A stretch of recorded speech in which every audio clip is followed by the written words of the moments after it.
test my tea.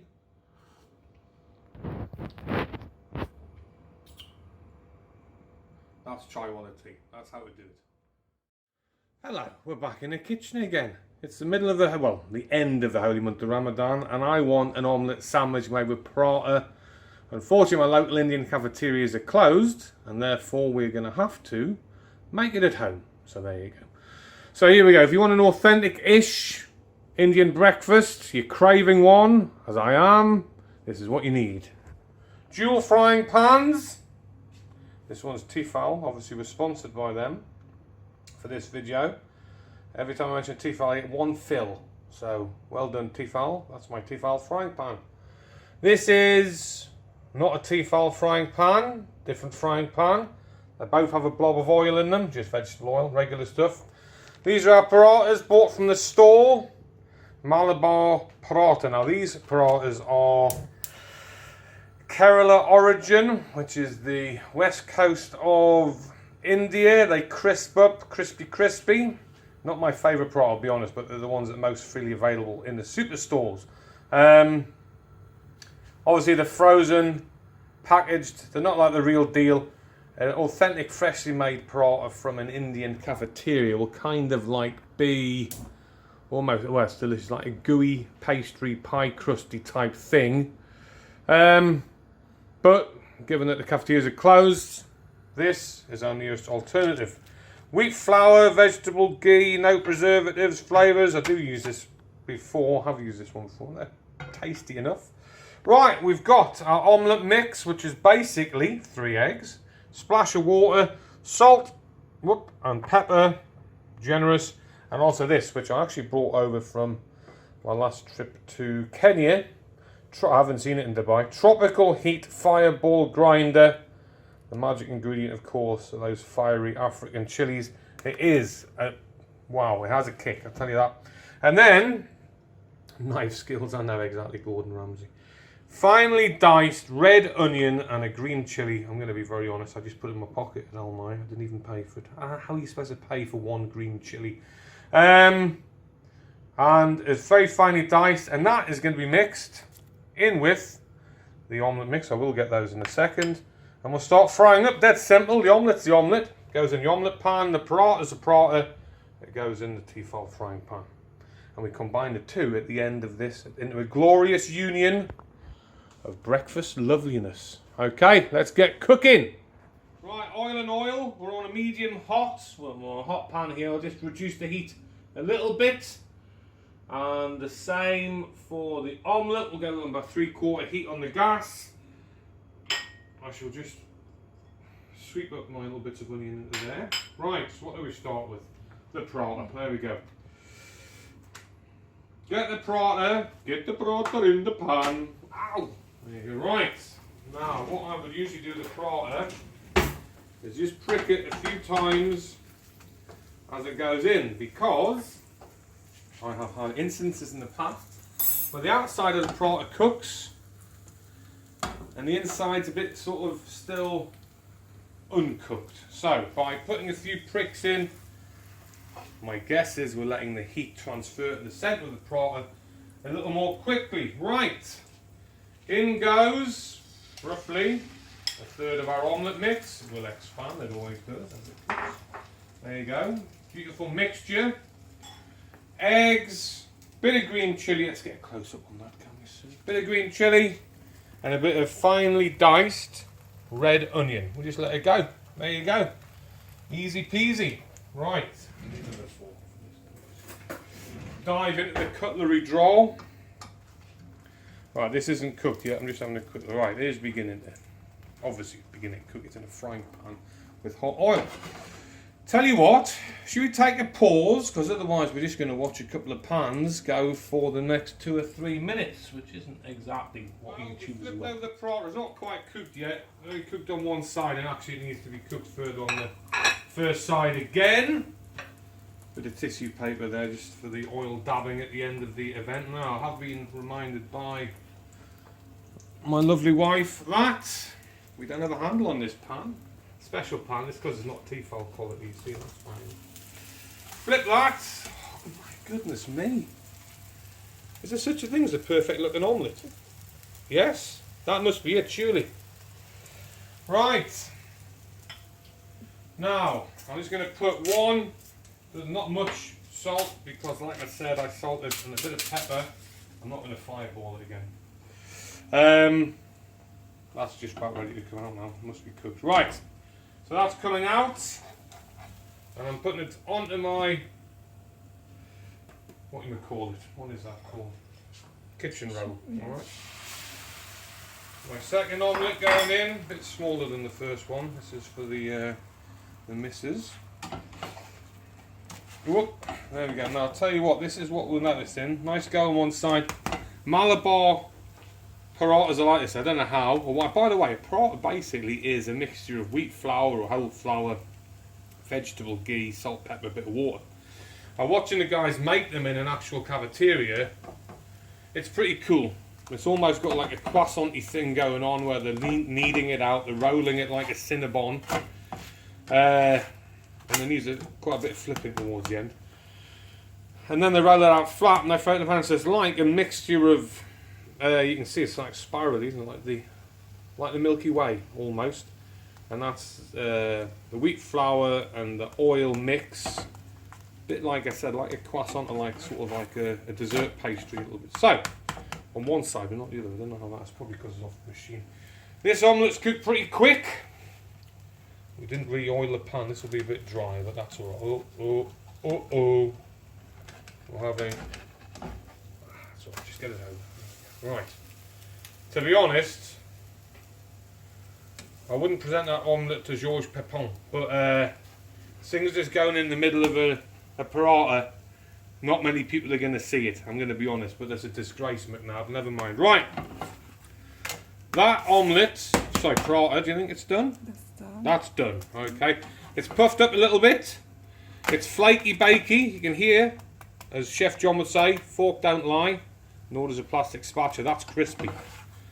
Okay, but, like I said, this isn't like a cafeteria omelette. They're a lot softer than that. Bit gooier. They're a lot nicer. Well, of course they are, because they've come from a restaurant, aren't they? Right, dead simple. That goes on a plate. We don't really need to dab that one down. I was going to dab this one down a bit more, will do. I can find the end of my kitchen towel. Just give it a little dibbity dab. Turn the heat off that omelette before it turns into carbon or something.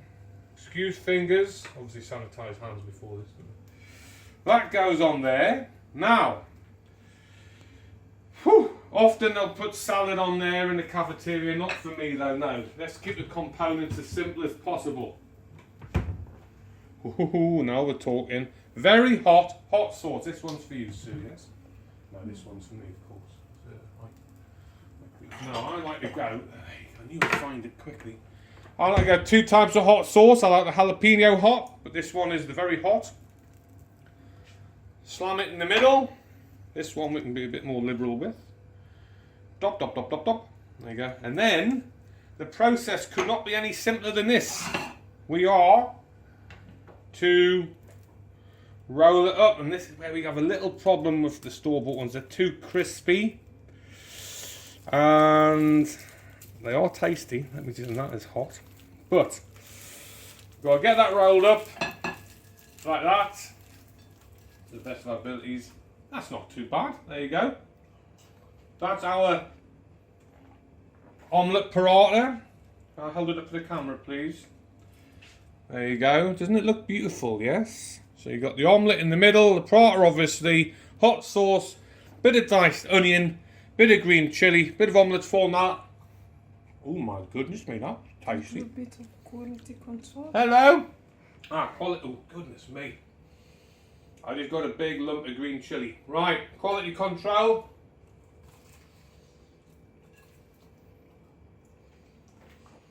Right. Compared to a cafeteria omelette paratha, 3 out of 10. But they are a work genius. Kitchen, come home, fancied one, popped into the local supermarket, bought a pack of parathas, had a few eggs in the fridge, bit of onion and a green chilli. which I stuck in my pocket. It's fine. I'm going to give it 8 out of 10 for a kitchen effort. Maybe you can do better. Hopefully you can. By the way, you could shove like literally anything into that omelette that you fancy the flavour of. I wouldn't put garlic and stuff in there, it changes the profile a bit. It's quite simple. The heat, the flavour, you don't lose the flavour of the paratha. It does have a nice pie crusty flavour. Like croissant you almost a little bit. The chili's essential. Needless to say, we kept the seeds in because that's what you have to do when you're cooking with a chili. Do not take the seeds out. That'd be a wuss. I don't think there's that much more to say. And then of course double up on your hot sauces just for that extra sort of vinegary little finish. Very nice to be with you all again. Fish curry was a huge success in the last 3 months. It's had 14 views. 1-4. Who knows, maybe omelette paratha will be my take-off into the culinary world of YouTube. Go influencers! No Indian breakfast would be complete without Indian chai, or karak, as it's known in the trade. Over here, please, Sue. Right, what we need is 1 cup. Beautiful, we have. I haven't been picking my nose. Those are my 3 cracked cardamom pods. There you go. They go in. Karak chai has to be strong. 1, 2, 3 tea bags. PG Tips Pyramids, obviously because they were advertised by chimpanzees. Why would you not buy that tea? There is sugar and there is Rainbow Original. Basically, we need to just fill that up with a bit of water. Slam it on the pot. We're not using the kettle. We're going to just... Oh, there's water in the kettle is what I'm getting instructed here. We fill that up with water. We would need a little bit more than that. We will put a bit more than that. Slam it on the pan. 10 minutes. You've got to get it really mega strong. Take it off. Big splash of this to taste. Quite a bit. About 1/3 of a can probably. And as much sugar as you can handle. Probably about 3 or 4 teaspoons per cup. And you're going to have sweet, creamy Indian chai. And of course, I may come back in a few minutes and show you about the process of chai wallaring your Indian tea. Okay? Right. Bye-bye. Right. Tea is... Boy, we've got to get that up to a proper boil out, to be honest. We've been agitating a little bit. There we are. We've been agitating it a little bit. We're moving along now. Get going. This is the second paratha. As you can see, the omelette's a very, very sad looking omelette. Firstly, it's burned. Secondly, it's tiny. Never mind. Size doesn't matter always. Bit of red on there. Oh, hello. Oh, that is a lot of red, which is good to see. And a bit of green. Thank you. Flooded. And then I think this could be an abomination to the world of paratha purists. But I gotta be honest, Houses of Parliament sauce, good old original HP, no question. The best condiment ever invented in humankind. Goes on like that. I know what you're thinking, McNabb, you crazy animal. But, you know, there you go. I like it. Bit of hot sauce, bit of HP. How's the tea coming along? It's taking its time, I'm going to be honest. Those PG tips puffed up there. We're not far off. We're not far off. Right. Pausing. So my tea's boiled. I'm just going to give it a final little stir. I'm going to try and get all asbestos fingers, all the juice out of our tea bags, because that's where the flavour's at. Come on, let's face it. Right. They're coming out. There you go. PG Tips. Not Lipton Yellow, which is the popular tea that the tea boys in Dubai use. I'll take the cardamoms out. They've done the bit. They've definitely plumped up. Let all the delicious oils and everything else out. So there you go. If you wanted to add a bit of ginger to that, or a bit of, well, anything really, you'd be in with a chai masala. Right, so I do need an oven glove, because this is a hot job. In fact, I'll tell you what I'm going to do. I'll add my milk there. Right, now I may come back and pop in a little bit extra for taste. I shall also put in my sugar. 1, 2, 3, 4, 5 teaspoons of sugar. There we go. We'll give that a stir. This is smelling tea shoppy, I must say. And then for the chai wallery part, which is basically, to me, it's basically tipping from 1 cup, decanting, I believe it's called. Oh. Decanting from 1 cup to the other, letting a little bit of heat out, and some people say just creams up the milk a little bit.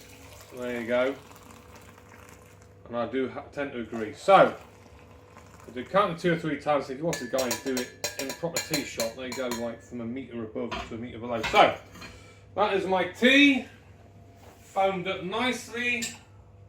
This is my nice big fat teacup. Oh, I didn't mean to do that. I shall decant in there. Shall just pop that there.